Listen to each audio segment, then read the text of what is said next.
शकल से तो बड़ी थकी लग रही है मास्टरनी जी। हाँ भला थकेंगी भी क्यों नहीं। आखिर आपके होने वाले नंदोई का कुछ पता नहीं चला।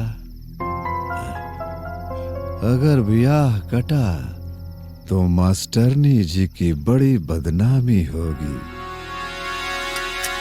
बेचारी, बड़ा टेंशन का बात है। हाँ? चलिए हम इस काम में आपकी कुछ मदद कर देते हैं। आपके होने वाले नंदोई को गायब हमने किया है, और आप हमारा कुछ बिगाड़ नहीं पाएंगी। हमको झापड़ मारने चली थी ना आप, देखा आपके लाइफ का कैसा मजाक बनाकर रख दिए हम। अब आप तो गई मास्टरनी जी, आप तो गई चो चो चो।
हाँ अक्षरा बोलो। ये मेरा फोन क्या हो गई? हम टूट गए पानी जी। बुझाता जौन परिवार की जिम्मेदारी उठावे के वादा कैले रहे, वो वादा हम पूरा ना कर पाए। अक्षरा तू हिम्मत करा, हमके बतावा का भइल।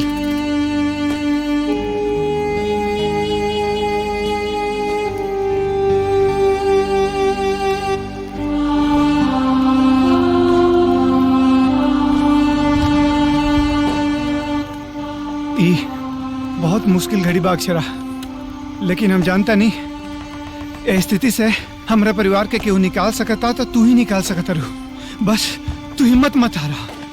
ऐसन समय में हमके राव साथ की जरूरत बा।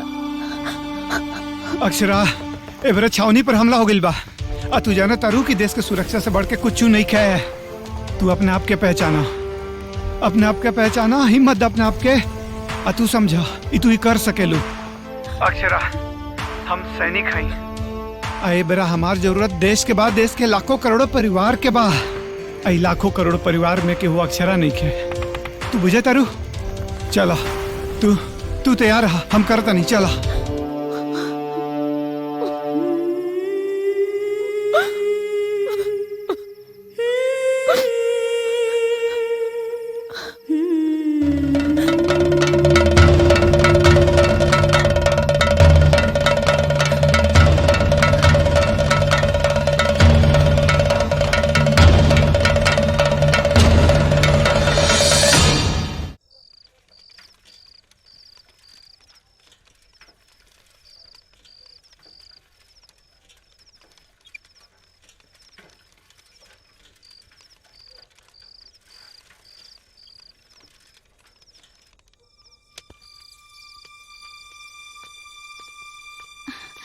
भाभी। सुमन, सबके होके आंगन में बुलावा। का भइल भाभी? जितना कहता नहीं उतना सुना। पूरा परिवार के आंगन में बुला के रखा।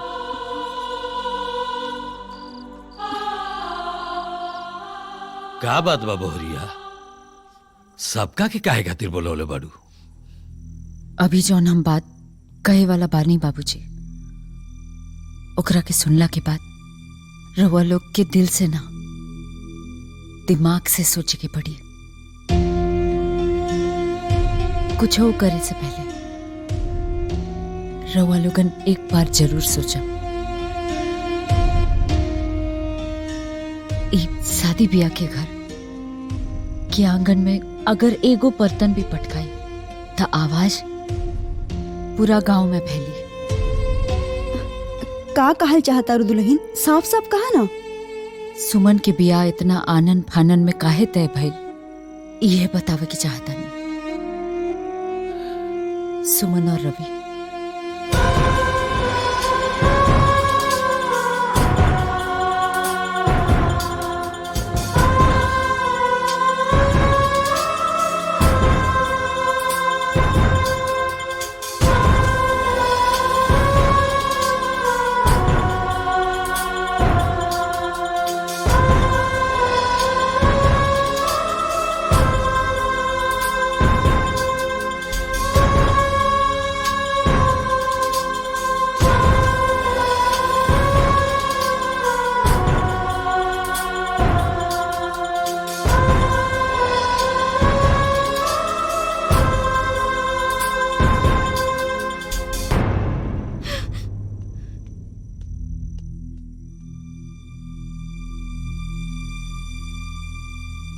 ऐसन समय में हमनी के जौन कुछ भी करे के हुई बहुत सोच समझ के हमनी के खुद से करे के हुई। काहे कि सुमन के भैया ए समय एलओसी पर जंग लड़ रहल बाड़े।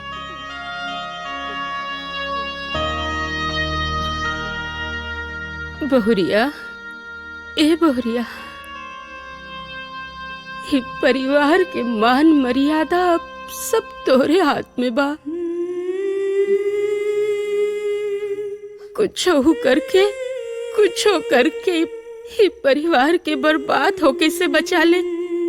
कुछ करके परिवार के बर्बाद होके से बचा ले। रहुआ ऐसे काहे कहता नहीं?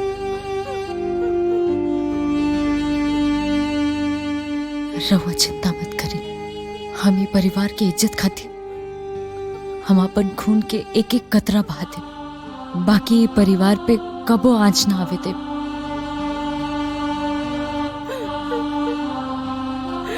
इतना ऊंचा बेचारा था, हम समझ ना पौनी। हमके माफ कर दिया, हमके माफ कर दिया। ऐसे मत कहीं दादी जी। हमके माफ कर दिया। गुरुर् ब्रह्मा गुरुर्विष्णु गुरुर्देवो महेश्वर गुरुर् साक्षात परम ब्रह्मा तस्मै श्री गुरुवे नमः। बचपन से हमनी के एगो बात सुनत आईनी जा कि गुरु के स्थान भगवान से भी ऊपर होला, लेकिन का सच में हमनी के गुरु के ऊ स्थान दे पौनी हजा? राष्ट्र निर्माण में सबसे अहम योगदान गुरु के होला। सैनिक सरहद के रक्षा करेला, डॉक्टर बीमार के इलाज, साइंटिस्ट नया नया आविष्कार करेला और इंजीनियर नव निर्माण। लेकिन इस सब के होके पढ़ा के देश के सेवा के काबिल शिक्षक बनावेला। लेकिन एगो शिक्षक के ई देश समाज में कितना सम्मान, कितना सहूलियत मिल रहल बा, का कबो ई केहू जाने की कोशिश कैलस? अरे कॉल सेंटर तक में काम करे वाला वर्कर भी आज के जमाना में शिक्षक से ज्यादा सुखी बा। कंपनी ओकरा के भी 75 तरीका के सुविधा प्रोवाइड करेला। लेकिन हमनी टीचर, हमनी के तो आज ले बस या ट्रेन तक में कबो कौनो कंसेशन नहीं के मिलल। लेकिन फिर भी हमनी के चेहरा पर बिना कोनो सिकन ले अपना ड्यूटी ईमानदारी से निभा रहल बानी जा। ये वीडियो देखे वाला हर इंसान अपना दिल पर हाथ रख के बतावा कि जीवन में जौन शिक्षक ओकरा के पहला शब्द सिखौले हुए का आज उ शिक्षक के नाम ओकरा के याद बा। ये दुनिया बात बात में अर्जुन और द्रोणाचार्य के उपाधि देला, लेकिन आज केहू भी अर्जुन बन के द्रोणाचार्य के साथे खड़ा बा। भारत के इतिहास गुरु दक्षिणा के परंपरा से गुजरल बा। आज फिर एगो गुरु ई दुनिया से गुरु दक्षिणा मांग रहल बा। एगो शैतान के साया हमरा परिवार के ऊपर मंडरा रहल बा। उस शैतान के सबक सिखावे खातिर का ई दुनिया आज एगो गुरु के साथ दी ही। हमके रउआ सबके मदद की जरूरत बा। का रउआ लोगे हमार मदद करो।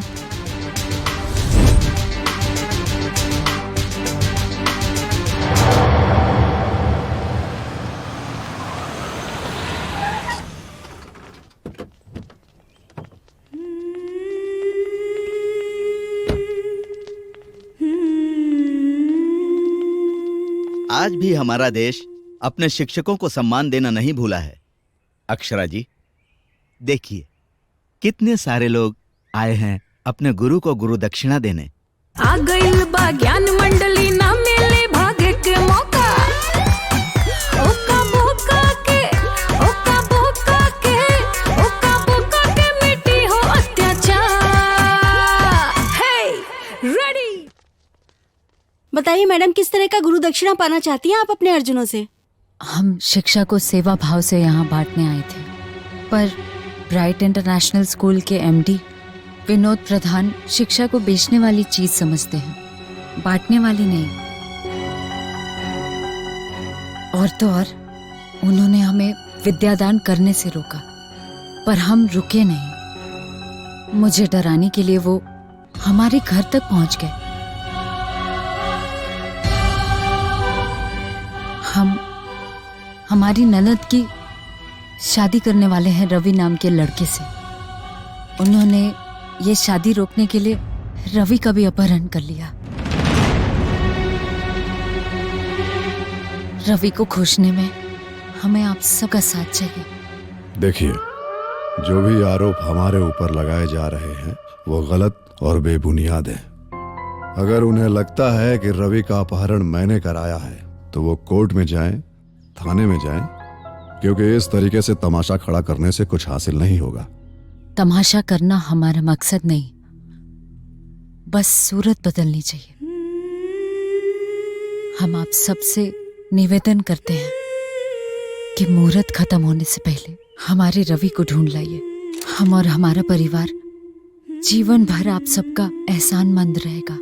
आप सुन रहे थे अक्षरा जी को, जिन्होंने सीधा सीधा विनोद प्रधान के ऊपर आरोप लगाया है। इस मामले में कहीं न कहीं प्रशासन से भी गलतियां हुई हैं। हम पुलिस से भी इस मामले में तफ्तीश से बात करेंगे।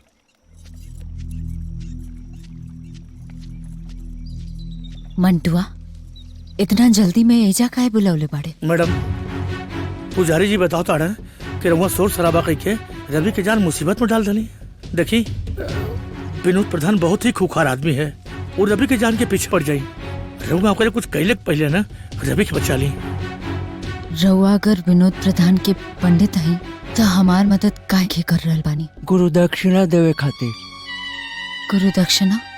जी मैडम, विनोद प्रधान के पुजारी भइले के बाद भी इनके नाती के एडमिशन बिना फीस के अपने स्कूल में ना कैलस, लेकिन आप एक गरीब लड़का के पढ़ा के नवोदय विद्यालय भेज डाली। आपके पढ़ाओ कमलेश इन्हीं की नाती है। मैडम, अब देर न करी, अब जल्दी से फैक्ट्री जाई और सबसे पहले रवि बचा ली, बहुत जरूरी बा।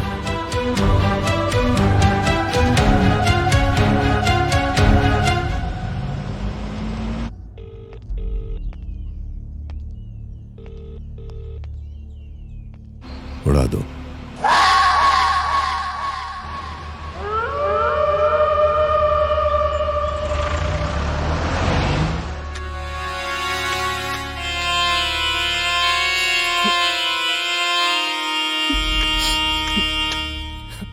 जानते हो भाई, हमरा जो बॉस हैं उनका तुमसे कोई दुश्मनी नहीं है। छटपटाओ मत। और तुमको तो उठा है एक खातिर कि तुम्हारा ब्याह रुका जा सके, लेकिन क्या करें, अब वही चलते अब तुमको मरना पड़ेगा। चली, अब शादी के मंडप राउर इंतजार कर रहा था।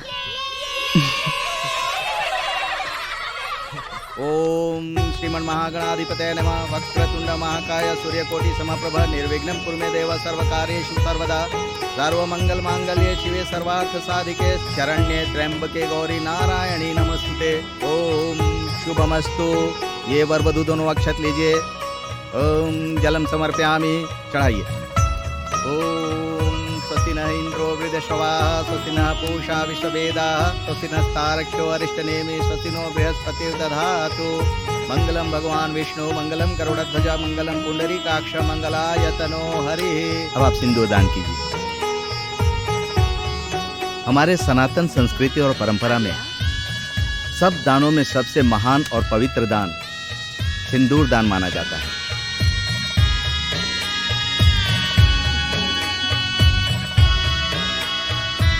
ओम सुमंगलीर्यां मधुर्मां समेत पश्यत् सौभाग्यमस्य दत्त्वा यथास्तं विपरेतनम्। आनो भद्रा कृतवो यन्तु विश्वतो दब्धासो अपरितासा उद्भिदा। देवानो यथा सत्त्वविधे आसन्न प्रायुवो रक्षितारो दिवे दिवे। देवानां भद्राति सुमति ऋतुजीयतां देवानां रातिरधीनो निवर्तां। देवानां सख्यमोपसेदिमा वयं न देवानां आयो प्रतिरन्तो जीवसे। ओम आनो भद्राः कृतवो यन्तु विश्वतो दब्धासो अपरितास उद्भिदा। स्वस्ति नः इन्द्र। मास्टरनी,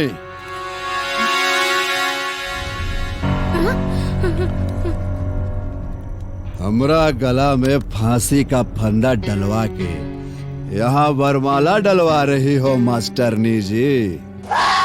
हम खत्म तो तुम भी खत्म।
पता नहीं तेरे जैसे राक्षस भगवान की वो हर बात कैसे भूल जाते जिसमें उन्होंने कहा है कि जब जब होई धर्म के हानि बढ़ही असुर अधम अभिमानी,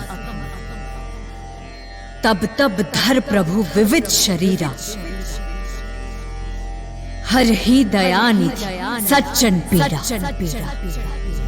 जो